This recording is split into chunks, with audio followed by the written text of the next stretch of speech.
शहर के कुख्यात सटोरिये वीरेंद्र पवार उर्फ पिंकू द्वारा समस्त पत्रकारों के खिलाफ अश्लील गालियां देने और जान से मारने की धमकी का मामला सामने आया है। इस संदर्भ में नीमच जिले के पत्रकारों ने शनिवार को पुलिस अधीक्षक को ज्ञापन सौंपकर आरोपी के विरुद्ध कड़ी धाराओं में प्रकरण दर्ज करने की मांग की। पत्रकारों ने बताया कि इन दिनों सोशल मीडिया पर एक ऑडियो वायरल हो रहा है, जिसमें आरोपी पिंकू पवार एक व्यक्ति प्रिंस शर्मा उर्फ जानू से फोन पर बात करते हुए पत्रकारों को मां बहन की गालियां दे रहा है और धमकी दे रहा है। ये पूरी बातचीत रिकॉर्ड हो गई, जिसका ऑडियो साक्ष्य के रूप में एसपी को सौंपा गया। पत्रकारों ने ज्ञापन में मांग की कि वीरेंद्र पवार के खिलाफ अश्लीलता, धमकी, आपराधिक अभद्रता जैसी कड़ी धाराओं में केस दर्ज कर तत्काल गिरफ्तारी की जाए, ताकि पत्रकारों की गरिमा और सुरक्षा सुनिश्चित हो सके। ज्ञापन 5 जुलाई 2025 को समस्त पत्रकारों द्वारा संयुक्त रूप से सौंपा गया। पत्रकारों ने चेतावनी दी कि यदि शीघ्र कार्यवाही नहीं हुई तो वे सामूहिक आंदोलन करने को विवश होंगे। दरअसल नीमच में ये जो सट्टे का व्यापार है बहुत ज़्यादा फल फूल रहा है, और ये इतना फल फूल रहा है कि ये लोग पत्रकारों को भी कुछ नहीं समझते हैं, चौथे स्तंभ को कुछ नहीं समझते हैं। ऐसे एक पत्रकार जो है सटोरिया है वीरेंद्र पवार करके, जो बताया जाता है वो सरकारी नौकरी के अंदर भी है। उसने जो है शराब के नशे में पत्रकारों को के लिए अनशन जो है अश्लील माँ बहन की गालियाँ बकते हुए और कहा है कि जो है सब पत्रकारों को हम देख लेंगे, उनको जान से ख़त्म कर देंगे। और ये एक्चुअली जो गालियां हैं ये दो जो है इनके संबंधी दोस्तों के बीच में हो रही है, लेकिन वो जो ऑडियो है वो सोशल मीडिया पे वायरल हो गई है। कहीं ना कहीं पत्रकारों के जो है हमारी जो भावना है उसको ठेस पहुंची है।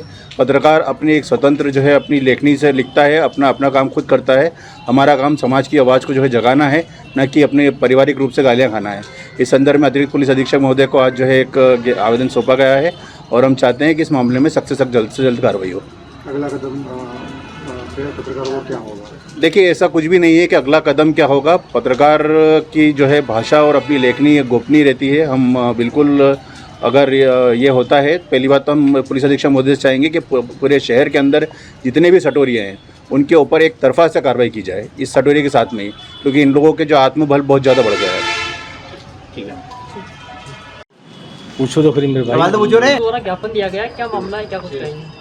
ज्ञापन इस संबंध में दिया गया है कि सटोरिया है वीरेंद्र पवार, जिसने सार्वजनिक रूप से एक फ़ोन पे गालियां दी है, अभद्र भाषा में गालियां दी है, जो बोलने लायक भी नहीं है। सारे ज़िले के पत्रकारों को गालियां दी। उस संबंध में हमने एक एसपी साहब को ज्ञापन दिया है, उस पर वैधानिक कार्रवाई करने की मांग की है। कौन है वो पत्रकार? किसको फ़ोन लगाया था? क्या? एक आम आदमी को उसने फ़ोन लगाकर गालियाँ दी है, जो हमारे साथ है, और उसका ऑडियो वायरल हुआ है। ऑडियो वायरल होने के बाद हमारे को जानकारी में आया है कि भाई इस तरीके उसने सार्वजनिक रूप से गालियाँ दी, और उसके बाद हमने ज्ञापन देने के लिए आप पूछे। कार्रवाई चाहते हैं? क्या नाम? हरीश शाहिर। एक और ले लो। जयराम जी, किशन काका। राम राम भाई, राम राम। क्या दोनों भाई बैठ के क्या हिसाब लगा रहे हो? ऊटी लहसुन के भाव आ गए क्या? अरे नहीं रे दादा, ये अपना रमेश नया मकान बनाने के लिए लोन ले रहा है। हिसाब किया तो पता चला कि लोन का पैसा तो ईंट और रेती में ही पूरा हो जाएगा। और अभी तो सीमेंट लानी है, सलिया लाना है, और तो ठेकेदार को भी पैसे देने हैं। मेरे तो कुछ समझ में ही नहीं आ रहा कि कैसे बनेगा मेरा नया मकान। अरे किशन काका, कहाँ इन रेत, सीमेंट और लाल ईंटों के चक्कर में पड़ रहे हो? मेरी बात मानो तो अपने घर को बाबजी एएसी ब्लॉक से बनवाओ।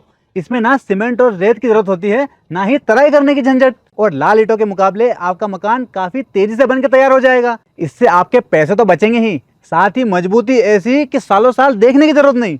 और इससे आप अपना मकान ही नहीं, कुएं और खेत की बाउंड्री वॉल भी बनवा सकते हो, जिससे रोजड़ों की समस्या भी खत्म हो जाएगी। वाह भाई, ये तो कमाल की चीज है। फिर तो मैं अपना घर बाबजी ब्लॉक से ही बनवाऊंगा। और मैं अपने खेत की बाउंड्री वॉल।